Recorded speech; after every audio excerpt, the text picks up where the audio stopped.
하나님 말씀은 시브리서 12장 1절로 2절입니다.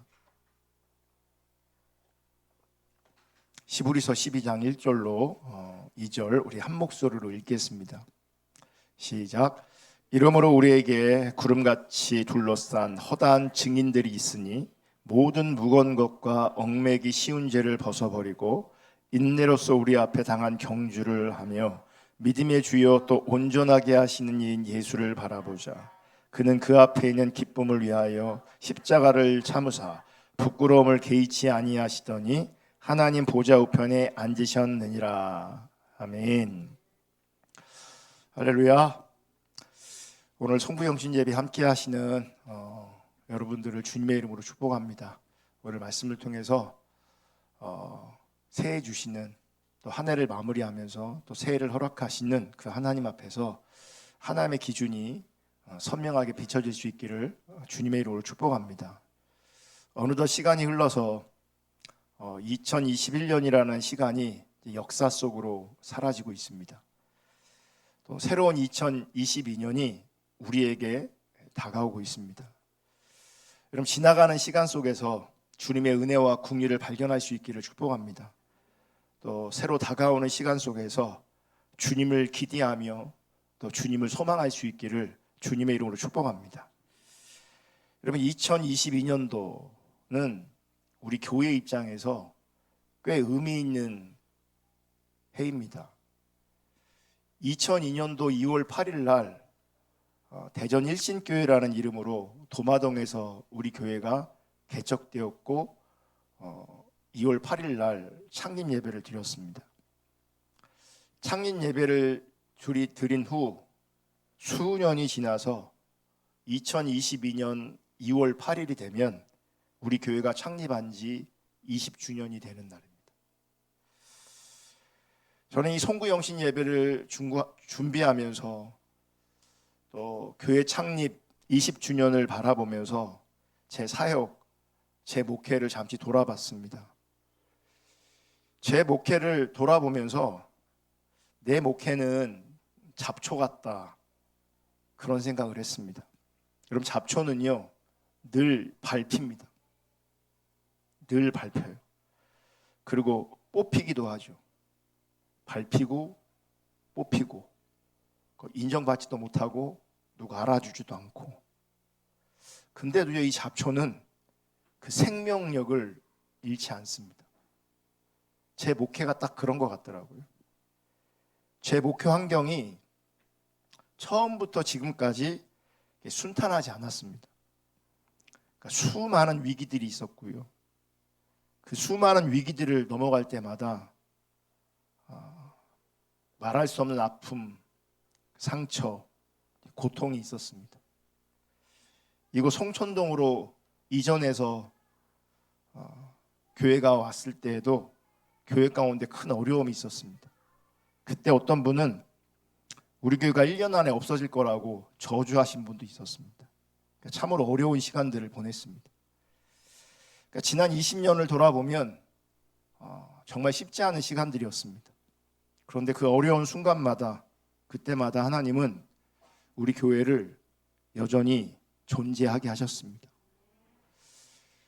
길이 없어 절망할 때, 길이 하나도 안 보였는데 주님의 은혜로 조그만 길이 보이는, 조그만 길이 생기는 것을 경험했습니다. 상처가 깊어 아파하고 주저앉아 있을 때 어느덧 그 상처를 싸매어주고 계셨고 그곳에 주님의 위로가 있었고 어느덧 그 상처는 아물러 있더라고요. 가끔은 여전히 그 상처 자국이 있어서 가끔은 놀라기도 하지만 그럼에도 불구하고 그 상처가 아물었기 때문에 통증은 없습니다. 이게 다 전적인 하나님의 은혜라고 생각합니다. 제가 지난 날을 돌아보니 내 능력, 내 계획, 내 꿈 다 소용이 없더라고요. 돌아보면 내 계획대로 된 것이 하나도 없고요. 내 바람대로 된 것도 하나도 없습니다. 그러니까 내 비전, 내 꿈, 내 소망, 내 기대, 사실 이런 것들이 거의 의미가 없습니다. 지나와 보니 의미가 없더라고요. 품고 있을 때는 이게 되게 소중합니다. 기대할 때는, 계획을 짤 때는, 어떤 비전이 생겼을 때는 굉장히 소중합니다. 못 내려놓습니다. 근데 시간이 한참 지나가 보니 다 아무것도 아니더라고요.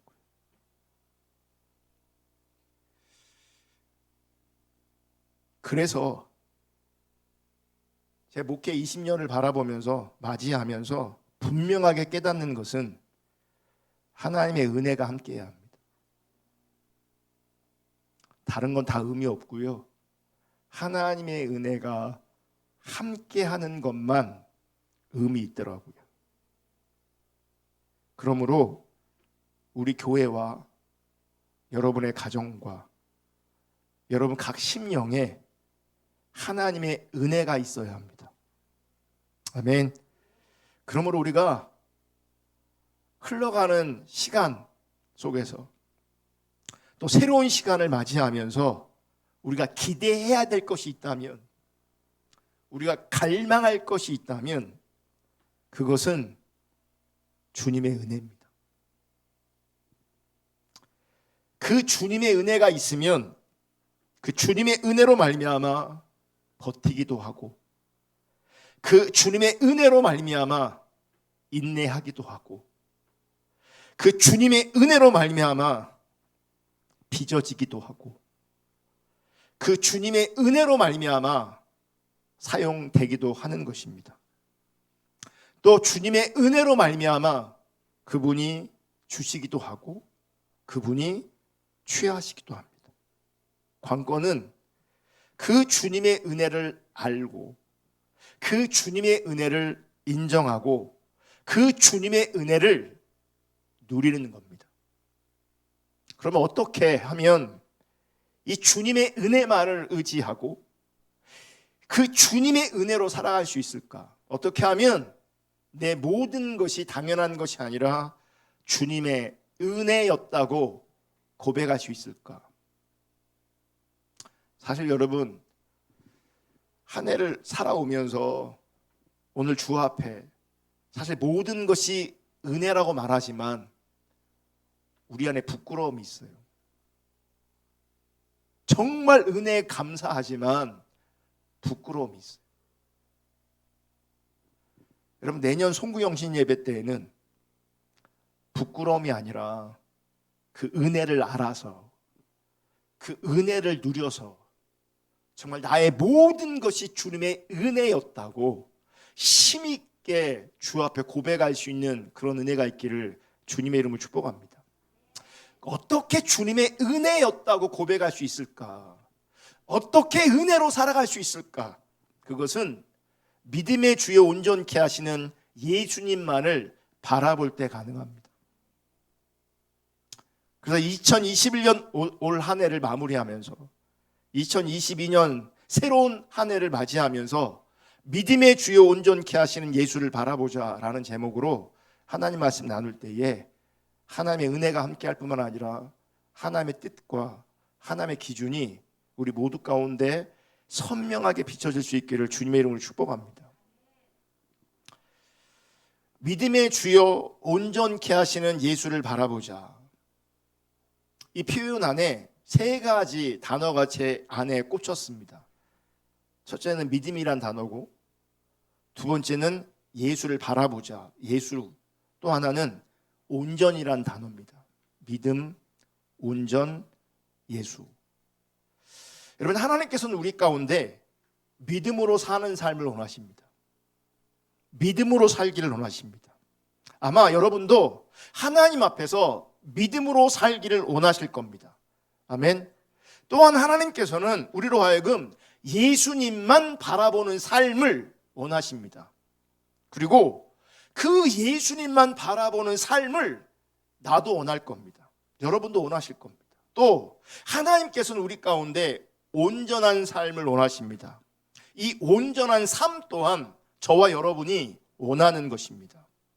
그런데 여러분, 지금 믿음으로 사는 삶, 예수님만을 바라보는 삶, 이 온전한 삶, 이 세 가지는 매우 밀접한 관계가 있습니다.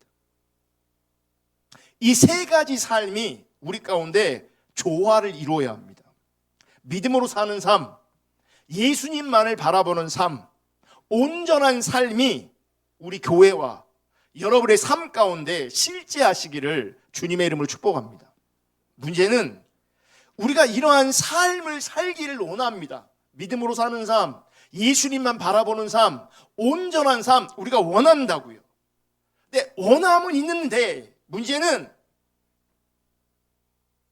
실제는 원하지 않는다는 거예요. 모순이죠. 원하는 것 같은데, 원한다고 고백도 하는데, 근데 내 중심에서는, 내 내면에서는 사실은 많은 사람들이 원하지 않아요. 이렇게 원하지 않는다는 것이 이렇게 나타납니다. 여러분 잘 들어보세요. 믿음으로 산다. 믿음으로 사는 삶을 나는 살고 싶습니다. 고백해요. 나는 믿음으로 삽니다. 믿음으로 살고 싶습니다. 믿음으로 사는 삶을 원합니다. 고백해요. 그런데요, 예수님만을 바라보는 삶이 없어요. 믿음으로 살고 싶대요. 그러면 예수님만 바라봐야 되는데 예수님만 바라보는 건 안 돼요. 없어요. 또 반대로 난 예수님만 바라보는 삶을 살 거예요. 나는 예수님만 바라보는 삶을 살기를 원해요. 고백해요. 기도해요. 근데 믿음으로 살진 않아요. 믿음으로 살진 않아요.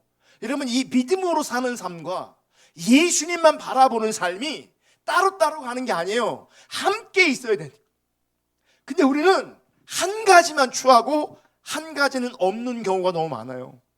믿음으로 살고 싶다면서 예수는 안 바라봐. 예수님 바라보고 싶다면서는 믿음으로는 안 살아. 그러니 온전한 삶이, 성숙한 삶이 나올 수가 없고요.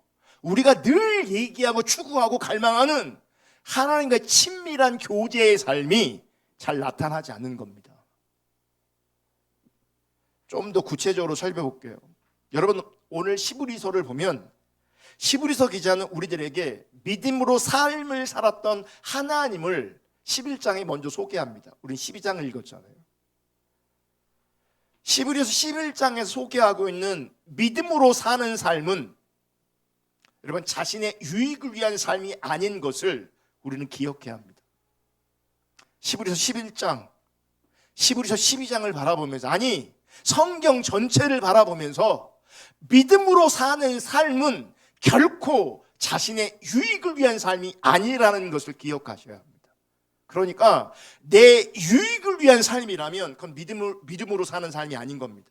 더 나아가서 예수를 바라보는 삶도 아닌 겁니다. 그러므로 온전한 삶도 안 되는 겁니다. 여러분, 우리가 살고 있는 이 시대에 잘못된 신앙관 중에 하나가 믿음으로 살면 복 받는다는 신앙관입니다. 여기서 말하는 복은 당연히 세상적인 복이겠죠. 여러분, 믿음으로 살면 반드시 복 받습니다. 믿으십니까? 네, 그런데 그 복이 세상적인 복은 아니라는 겁니다. 세상적인 복의 개념이 하나님의 주권 아래서 하나님께서 허락하실 수도 분명히 있지만, 그래서 하나님이 주시는 복 안에 이런 세상적인 개념의 복이 포함될 수는 있겠지만 그 세상적인 복의 개념이 전부가 될 수는 없는 것입니다.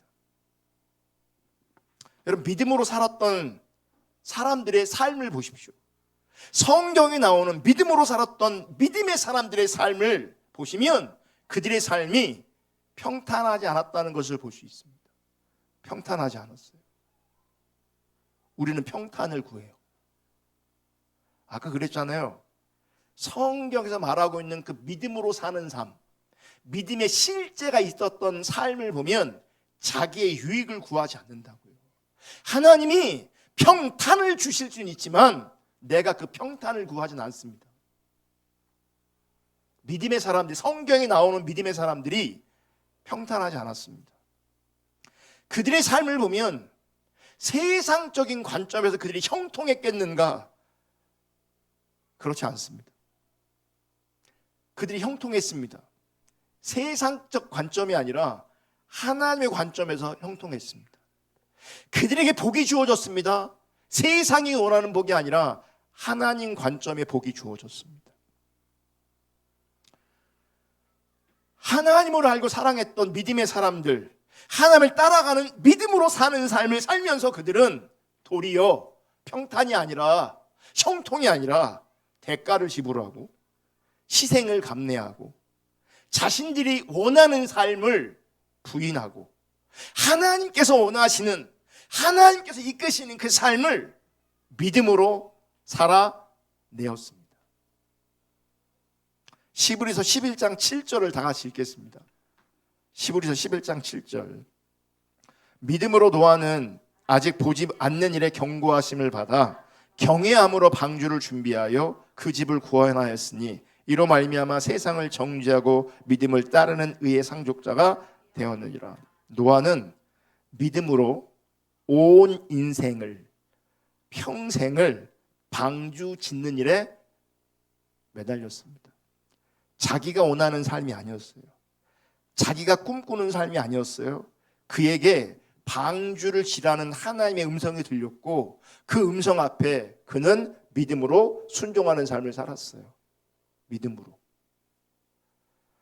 시브리서 11장 8절을 보면 다 같이 읽습니다. 시작. 믿음으로 아브라함은 부르심을 받았을 때에 순종하여 장래 유업으로 받을 땅에 나아갈새 갈 바를 알지 못하고 나아갔으며, 아브라함이 하나님의 음성을 듣고 순종할 때 갈 바를 알지 못하는 상태에서, 갈 바를 모르면서 믿음으로 발을 내디뎠습니다. 미래가 안 보이는, 앞이 안 보여요. 근데 하나님 말씀하시니까 믿음의 발걸음을 떼는 겁니다. 17절에 아브라함은 사랑하는 아들까지도 하나님께 드리는 믿음의 삶을 보여줍니다. 17절.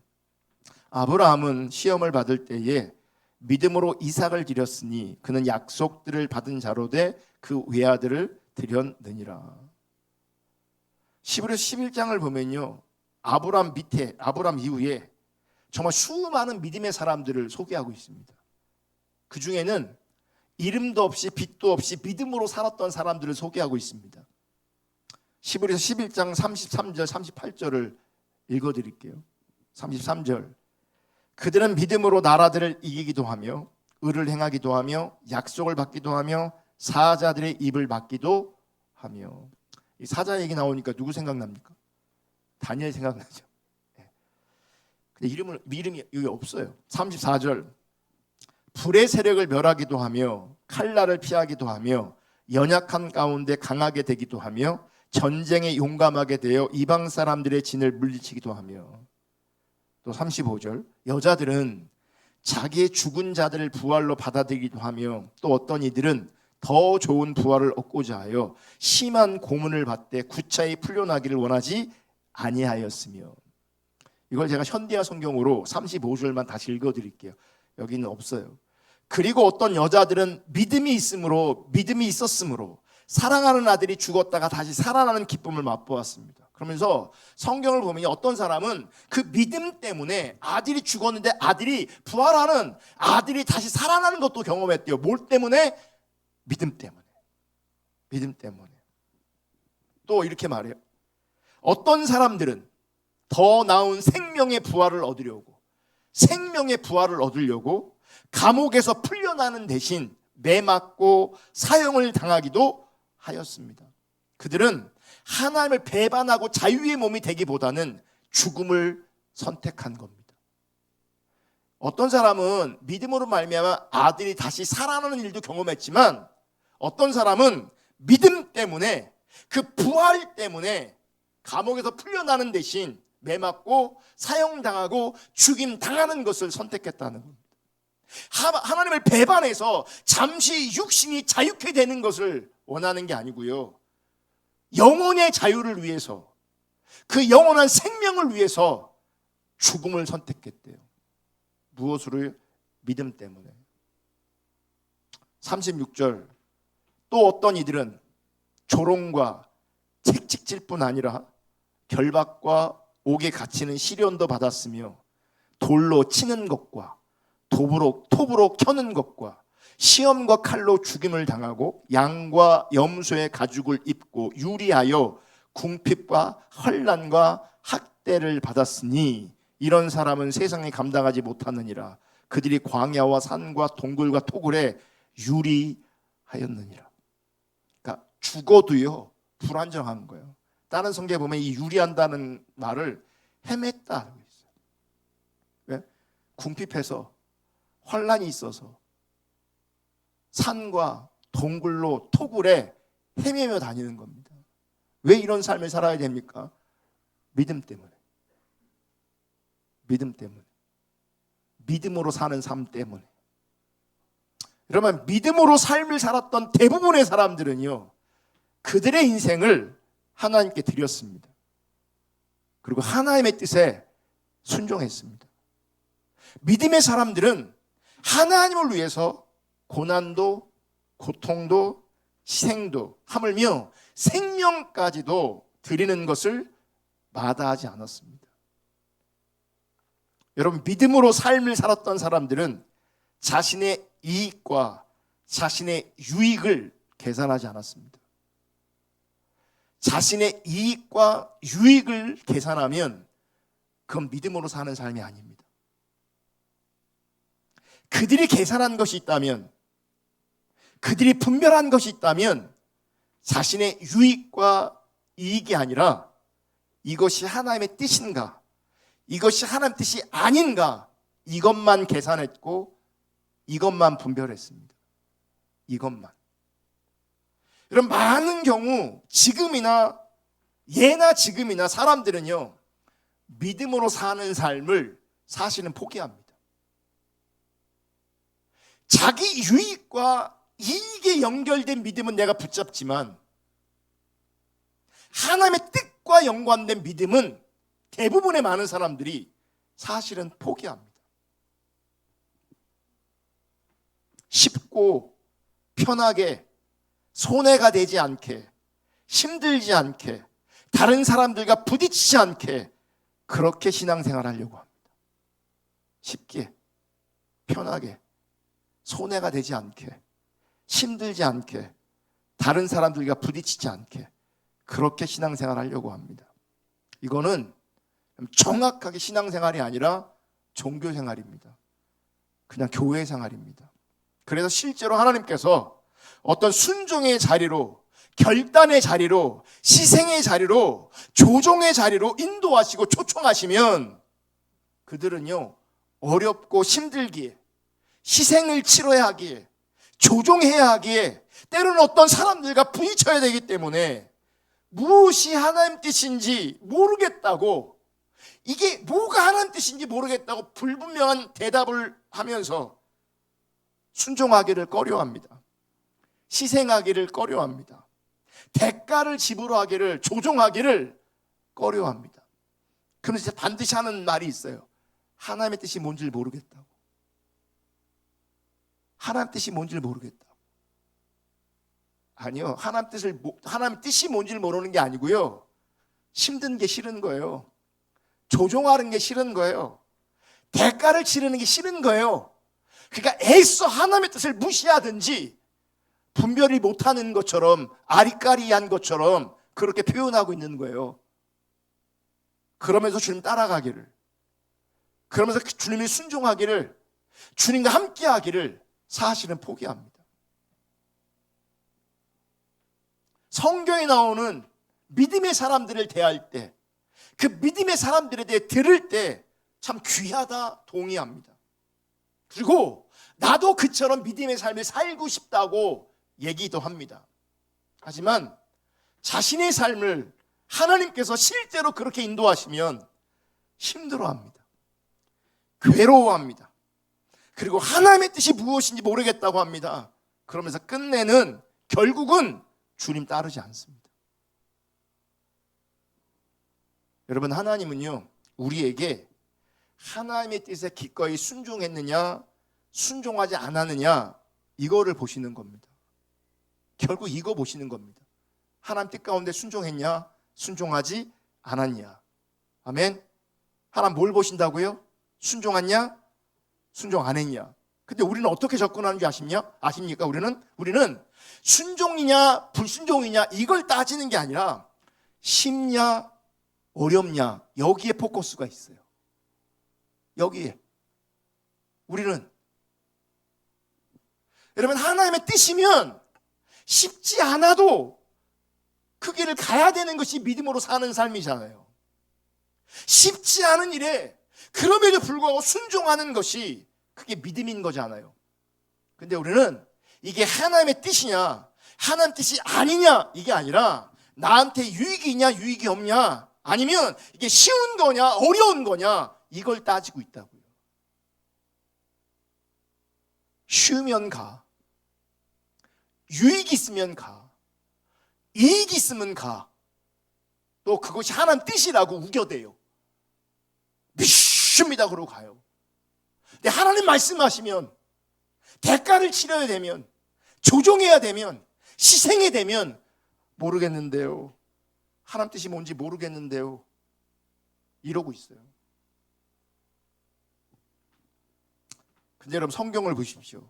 믿음의 길이 편한 적이 있는가?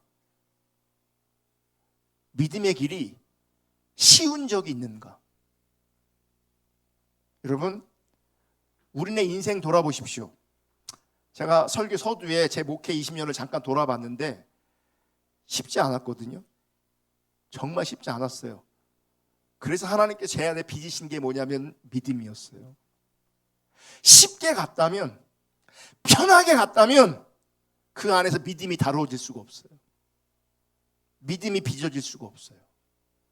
여러분, 한편으로는 우리 인생이 고단한 것이, 우리 인생이 피곤한 것이 사실 어렵지요. 쉽지 않죠. 내 삶에 상처가 많은 것들이 결코 나를 행복하게 하지 않습니다. 그런데 여러분, 그 어려운 인생, 그 고단한 인생을 통해서 하나님께서 무엇을 빚으시냐면 믿음을 빚으시는 거예요. 그래서 믿음의 길은요 결코 편하지 않습니다. 믿음의 길은 편하지 않습니다. 하나님, 왜 내 인생은 이렇게 힘들어야 돼요? 그럼 근데 그 속에서 믿음이 자라는 겁니다. 그 속에서 믿음이 키워지는 겁니다. 왜 하나님 나는 이렇게 상처가 많나요? 왜 하나님 나는 이렇게 못났나요? 왜 하나님 나는 이렇게 부족하나요? 그 속에서 믿음을 하나님께서 키우시는 겁니다. 성경에 말하고 있는 참된 믿음의 길은 편한 적이 없습니다. 여러분, 믿음의 길이 세상적으로 혹은 세상의 관점으로 아름답게 보인 적이 있습니까? 거의 없습니다. 거의. 여러분, 이거 말도 안 되는 거 아십니까? 요셉이 감옥에 모함 받아갖고 감옥 들어가잖아요. 그죠? 감옥 들어가요. 근데 하나님 뭐라고 말하는 줄 아십니까? 형통이래요. 형통이래요. 여러분, 하나님의 관점과 우리의 관점은요 달라요. 고단한 인생이지만, 때로는 피곤한 인생이지만, 누군가 바라볼 때는 아름답지 않은 인생일 수도 있지만 하나님 보실 때는 그게 형통일 수 있어요. 왜 형통이냐? 하나님이 개입하시면, 하나님이 함께하고 있으면 그것이 형통이에요. 아멘. 믿음의 길 편하지 않습니다. 믿음의 길 아름답지도 않습니다. 그런데 왜 하나님의 사람들은 하나같이 믿음의 삶을 살았을까? 왜? 그럼 그들에게 하나님이 보였기 때문이에요. 하나님이 보였어요. 창조주이신 하나님이 보였어요. 우리의 왕 되신 하나님이 보였어요. 그래서 그분이 말씀하시면, 그분이 이끄시면, 어렵지만 편하지 않지만 때로는 희생이 따르고 조종해야 되고 정말 쉽지 않지만 하나님이 보였기 때문에, 혹은 하나님 말씀하셨기 때문에, 하나님 인도하셨기 때문에 믿음으로 그 길을 가야 했어요. 믿음으로 그들은 그 길을 걸어갔어요.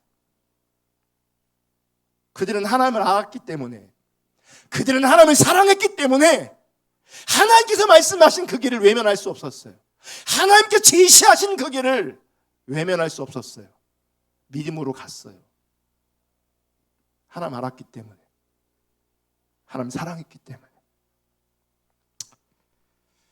여러분, 저는 하나님께서 우리 교회 가운데 어떤 일들을 하고 계신다고 믿습니다. 하나님께서 우리 교회를 향한 아름다운 계획이 있다고 생각합니다. 여러분, 지금 코로나 시대에 다 어렵습니다. 다 어렵지만 교회도 어렵습니다. 특별히 교회가 사고를 많이 쳐서 더 어렵습니다.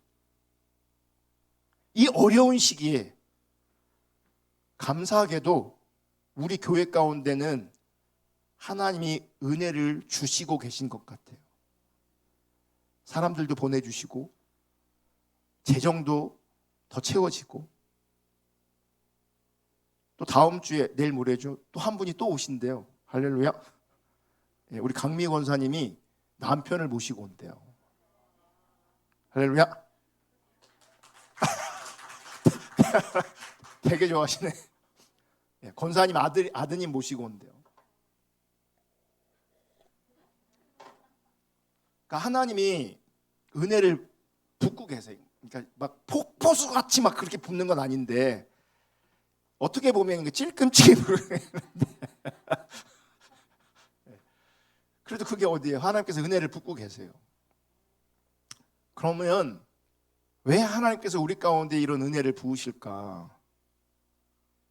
저는요, 우리 교회를 향한, 그리고 여러분들을 향한 하나님의 뜻과 의도가 있다고 생각합니다.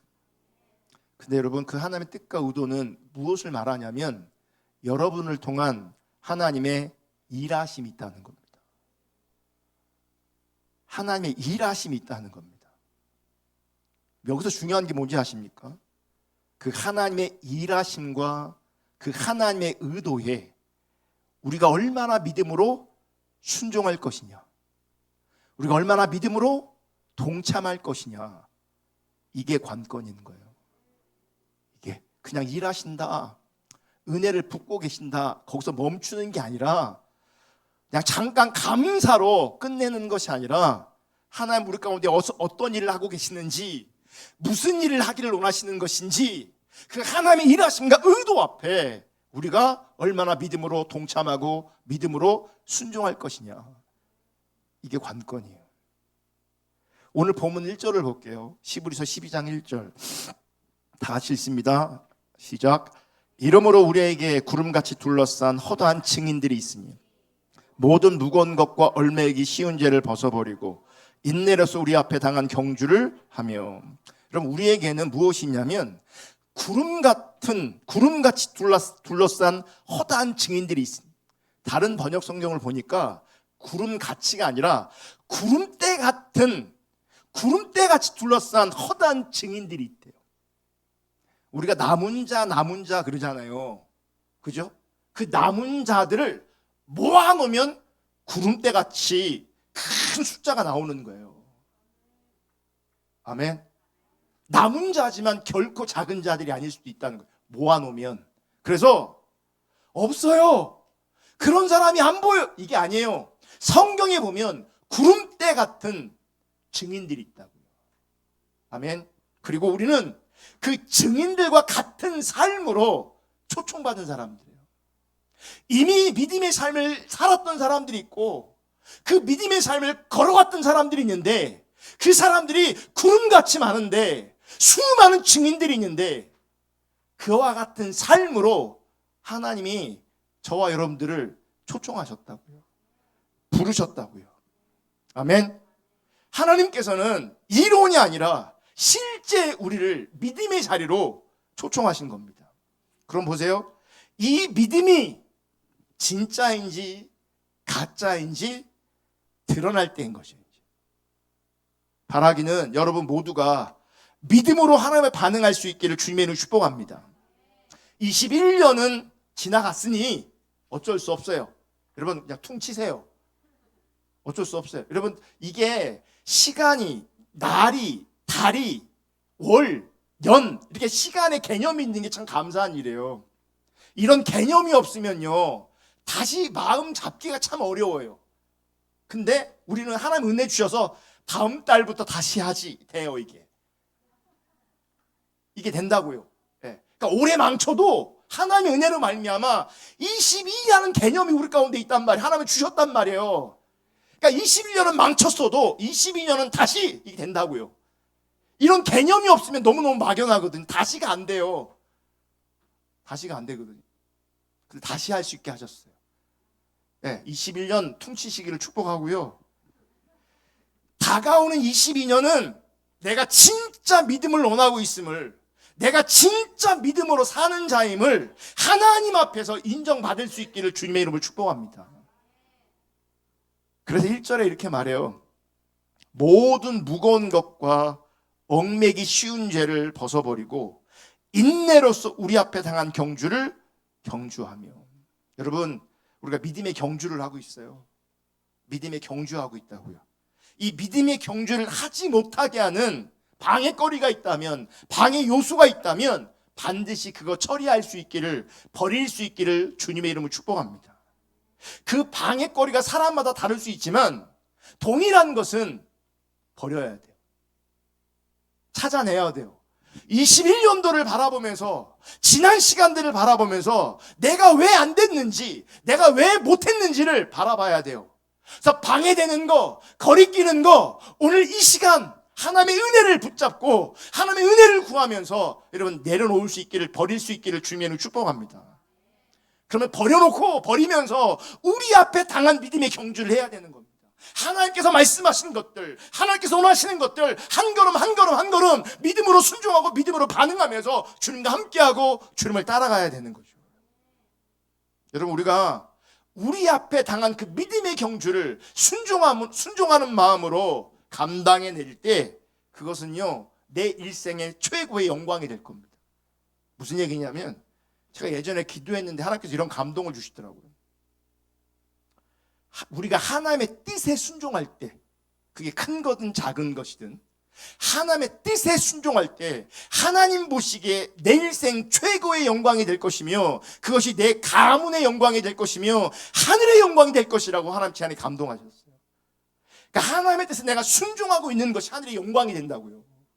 그게 작은 것이든 하나님과 관계성 안에서 비추신 것을 믿음으로 순종할 때, 믿음으로 발을 뗄 때, 믿음으로 내가 직면한 그 경주를 감당해낼 때 여러분 그것이 하나님 앞에 영광이 된다고요. 내 일생 최고의 영광이 된다고요. 우리 가문의 영광이 된다고요.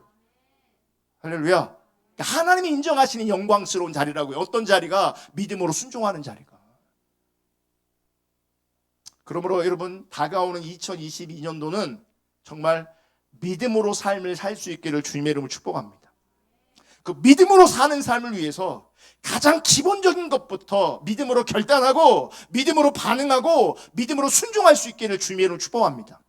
그래서 2022년도는 믿음으로 여러분 주일 성수 잘할 수 있기를 축복합니다.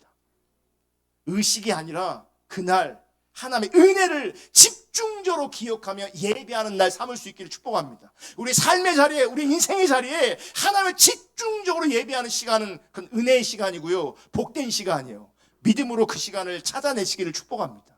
그 믿음으로 그 시간을 하나님 앞에 온전히 드릴 수 있기를 축복합니다. 2022년도는 믿음으로 11조를 진실하게 정직하게 할 수 있기를 주님의 이름으로 축복합니다. 제가 송구영신 예배 준비하면서 예전 송구영신 예배 좀 봤거든요. 이렇게 제가 절기 설교할 때마다 항상 옛날 설교를 쭉 봐요. 왜냐하면 겹치면 안 되니까. 개척하고 몇 년 있다 송구영신 예배 한 원고가 있어서 봤거든요. 설교 내용 중에 이런 게 있더라고요.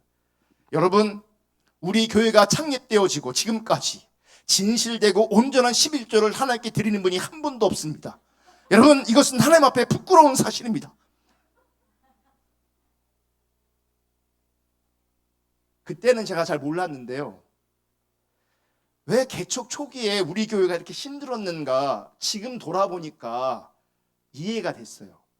성도들이 믿음으로 하나님 앞에 서지 않았어요. 믿음으로 서지 않았어요. 여러분, 이런 자세로는요, 믿음으로 사는 삶, 예수만 바라보는 삶, 온전한 삶, 애초에 불가능한 거예요. 믿음으로 살아야 예수만 바라볼 수 있어요. 예수만 바라봐야 믿음으로 살 수 있어요. 그래야 온전한 삶이 가능해요. 여러분, 2022년도는 믿음으로 말씀과 기도로 주님께 나아갈 수 있기를 주님의 이름으로 축복합니다. 믿음으로 말씀 앞에 있고 믿음으로 기도하는 자리에 있기를 주님의 이름으로 축복합니다. 순종할 때 그게 뭐가 된다고요? 하늘의 영광이 된다고요. 가문의 영광이 된다고요. 내 일생 최고의 영광이 된다고요. 어떤 현장이, 어떤 순간이, 순종하는 현장이, 순종하는 그 순간이 하나님께 영광이 되는 순간이라고요. 할렐루야. 여러분 중에 혹시 신앙적으로 침체, 신앙적인 어떤 정체를 경험한 분이 있습니까? 내가 왜 정체되고 있는지, 내가 왜 잘하지 못하고 있는지, 내가 왜 이 침체, 영적 침체를 벗어나지 못하는지, 여러분 그 일을 찾아야 되는데, 사실 그 이유의 시작은 뭔지 아십니까? 내가 믿음의 삶을 살지 않기 때문에 그래요. 내가 믿음으로 사는 삶을 안 사는데 거기에 어떻게 자라남이, 성숙함이, 성장함이, 거기에 어떻게 하나님의 임재가 있겠어요? 믿음으로 발을 떼야 거기에 하나님의 임재가 있어요. 믿음으로 떼야 거기에 성숙이 있어요. 믿음으로 주님께 나가야 돼요. 믿음으로 순종하는 삶을 살 때에 거기서 하나님이 함께 하세요. 내가 계산하고 내 유익을 구하고 내 이익을 구하는 자리, 뭐가 쉬우냐, 뭐가 편하냐, 이거 고민하는 그 자리에서는 믿음이 자랄 수가 없다고. 하나님이 함께 할 수가 없다고요. 온전할 수가 없다고. 여러분, 우리가 믿음으로 삶을 살지 않는데, 우리가 바라며 추구하는, 나름은 간절히 원하는 주님과의 친밀한 교제의 삶이 어떻게 가능하겠냐고요. 믿음으로 순종하지 않는데. 오늘 본문 2절을 보면 또 이렇게 말씀하세요. 2절 다 같이 읽습니다. 시작. 믿음의 주여 또 온전하게 하시는 이인 예수를 바라보자. 그는 그의 앞에 있는 기쁨을 위하여 십자가를 참으사 부끄러움을 개의치 아니하시더니 하나님 보좌 우편에 앉으셨느니라. 지금 시편 기자 이렇게 얘기해요. 온전케 하시는 예수를 바라보자. 온전케 하시는 예수를 바라보자. 여러분, 성경은 분명히 이렇게 말해요. 성경은 내 문제 해결을 주는 예수를 바라보자 이렇게 말하지 않아요. 나를 세상적으로 행복하게 하며 나를 세상적으로 편안하게 하는 예수를 바라보라 이렇게 말하지 않아요. 성경은 자기 소원을 가지고 예수를 바라보라 이렇게 말하고 있지도 않아요. 성경은 분명히 말해요. 믿음의 주요 온전케 하시는 예수를 바라보라. 여러분, 하나님의 일하심은, 하나님의 일하심의 초점은 어디에 있는 줄 아십니까? 하나님의 관계성 안에서 내가 온전해지길 원합니다. 죄송한 말씀이지만 하나님이 여러분들이 부자 되는 거, 우리가 관심 갖는 거 하나님 관심이 없어요. 도리어 그런 것을 가지고 하나님께 관심을 주실 때는 이유가 있어요. 그것 때문에 네가 나를 잃어버리고 있어. 그것 때문에 너희가 나를 놓치고 있어. 하나님의 은혜를 놓치고 있어. 그래서 하나님 관심 가져요. 그래서 뺏어가요. 무너뜨리세요. 왜냐하면 하나님 관심은 나의 온전함이 있기 때문에 그래요. 나의 온전함에 방해되는 거라면 그걸 왜 허용하시겠어요? 그걸 왜 주시겠냐고요. 여러분, 이 세상의 그 어떤 것들이 나의 온전함에 방해되지 않는 성숙한 온전한 하나님의 사람 될 수 있기를 축복합니다. 그래 하나님이 하나님 나라를 위해서, 하나님 뜻을 위해서 뭐 돈도 주고 뭐 권세도 주고 그러지 않습니까? 줬더니 하나님을 잃어버려. 하나님을 떠나버려. 주었더니 자기 멋대로만 살고 있어. 그건 저주가 되는 거죠. 하나님께서 우리 가운데 원하시는 건요, 다른 거 없어요. 온전케 되는 거예요. 내가 가난해도, 내가 병들었어도요, 내가 이름 없는 삶을 살아도요, 하나님 관계성 안에서 온전케 되어 있다면 그건 하나님의 뜻이 내 안에 이루어진 거예요. 그것은. 여러분, 온전케 하시는 그 예수를 바라보기 위해서 먼저 우리에게 있어야 될 것이 있어요. 뭐냐면 내가 온전한 존재가 아니라는 것을 알아야 돼요. 그래야 온전케 하시는 주님을 바라보는 거죠. 그러니까 내가 온전하지 않다는 것을 알지 못하면, 절박하게 인식하지 못하면 온전케 하시는 주님을 바라보는 것 자체가 안 돼요. 안 돼요. 내가 온전하지 않은 자인 것을 인정하시기를, 기억하시기를 주님을 축복합니다. 다시 말해서 내가 못 보는 자이고, 내가 못 듣는 자이고, 내가 무지하고 무능하고 무익한 존재임을, 내 안에 셀 수 없는 어둠과 내 안에 셀 수 없는 상처와 내 안에 선한 것이 아무것도 없는 그런 존재라는 것을 알아야 돼요. 그래서 예수님이 아니면, 은혜가 아니면 나는 저주에 붙들린, 심판에 붙들린 불쌍한 존재로 끝날 수밖에 없음을 알아야 돼요. 아멘. 그래서 내가 온전하지 않은 나를 절감할 때, 절실하게 인식할 때에 온전케 하시는 예수를 바라보면서 다윗의 자손 예수여 나를 불쌍히 여기소서 외쳤던 어떤 사람의 고백처럼, 외침처럼 나를 알면 외치게 돼 있어요. 나를 불쌍히 여겨달라고, 나를 온전케 해달라고. 그런데 여러분, 오늘날 교인들에게 이 절박한 외침이 사라졌어요. 이 절박함이 사라졌어요. 왜일까요? 자신의 불쌍한 처지를, 이 죄인된 실상을 보지 못하는 겁니다. 정말 말 그대로 못 보는 겁니다. 나를 못 보는 거죠. 진짜 봐야 될 것은 못 보면서 육신의 눈에 보이는 것만 보고 판단합니다. 그리고 눈에 보이는 어떤 것을 내 손에 쥐고 싶어 합니다. 그러면서 자기 실상에 대해서는 알려고 하지도 않습니다. 그래서 바리새인들처럼 자기들의 신앙에는요 아무런 문제가 없다고 생각합니다. 자기들의 종교적 행위에 파묻혀서 자기를 전혀 보지 못합니다. 바리새인들이 예수님께 책망받음을 바라보면서도 자신은 바리새인과 다르다고 생각합니다. 바리새인처럼 자기는 예수를 반대한 적도 없고, 바리새인처럼 내가 십자가 예수를 죽인 자가 아니라고 생각하는 거죠. 그러면서 그들은 예수님을 통해서 자기들이 원하는 인간다움을 추구하는 겁니다. 내가 원하는 인간다움이 있어서 돈도 구하고 모두 구하는 겁니다. 하나님이 원하시는 인간다움이 아니라 자기가 원하고 자기가 생각하는 인간다움을 구하는 겁니다. 그래서 한편으로는 인격적으로 고상해지고 종교적인 적당한 활동을 통해서 자기를 가꾸어 가는 거죠.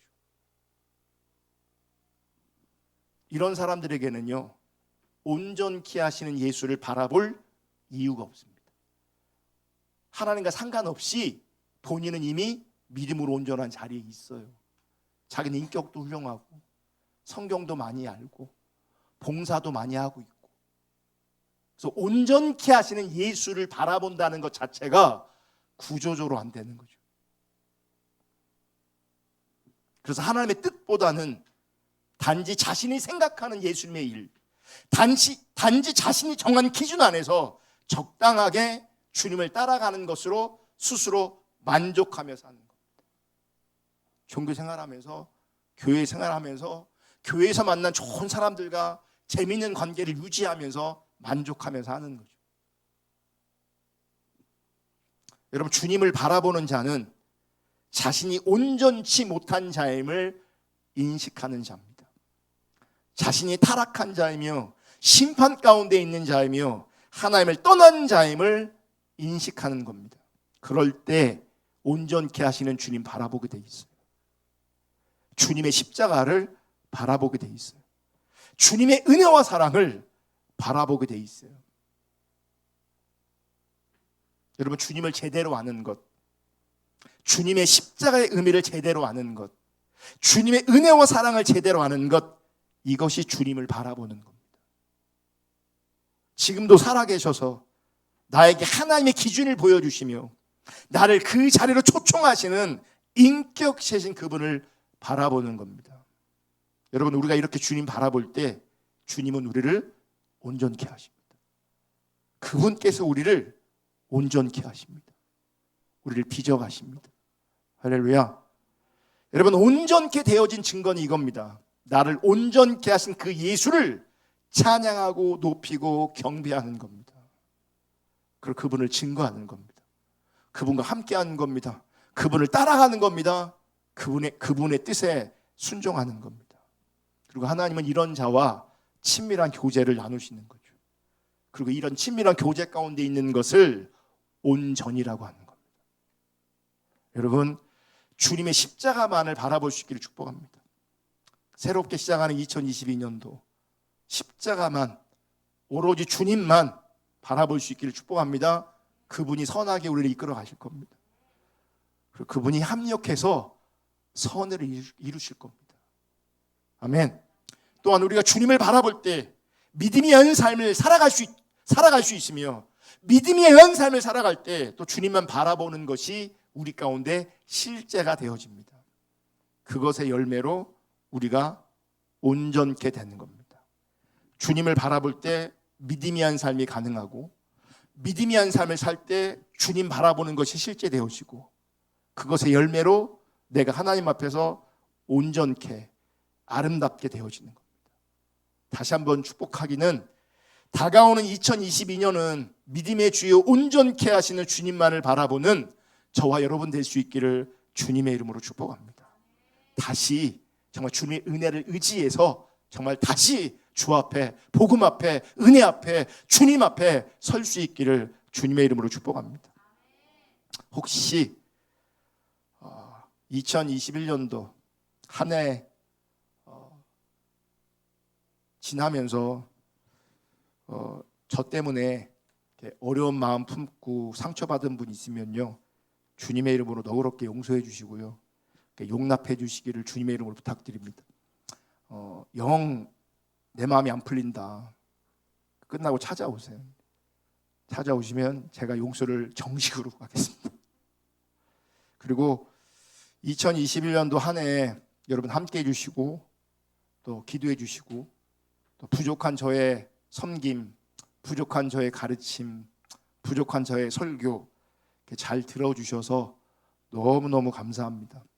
제가 성경 공부할 땐 몇 번 제가 나눴는데요, 제가 저를 돌아보니까 제가 목회자로서의 자질이 많이 부족하더라고요. 진작 알았으면 제가 성악가 할 건데, 노래하고 뭐 그런 거 할 건데 진작 알았으면. 근데 너무 늦게 알았어요. 제가 뭐 훌륭한 신학자도 아니고, 훌륭한 목회자도 아니고, 훌륭한 설교자도 아니고, 자질적으로도 정말 제가 많이 부족한 것이 제가 비춰졌어요. 예전에도 알았지만 더 알아가지는 것 같아요. 더. 그래서 은혜가 더 큰 게 뭐냐면, 나 같은 사람의 섬김과 가르침과 설교를 듣고 있는 분들, 이거 둘 중에 하나예요. 미쳤든지 은혜가 있든지. 제가 여러분 보니까 미친 건 아닌 것 같고 은혜가 있는 것 같아요. 그래서 여러분 한 해 동안 함께 해주셔서, 섬겨주셔서, 기도해 주셔서 정말 감사하고요.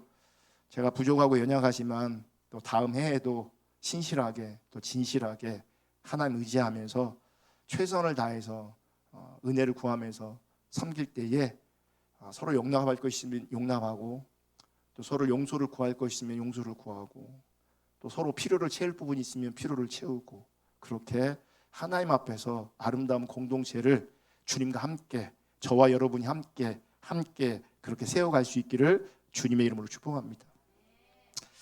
우리 선한 능력으로 아까 그 찬양 한번 부르시고 우리 기도하고요, 다음 순서 좀 가지겠습니다.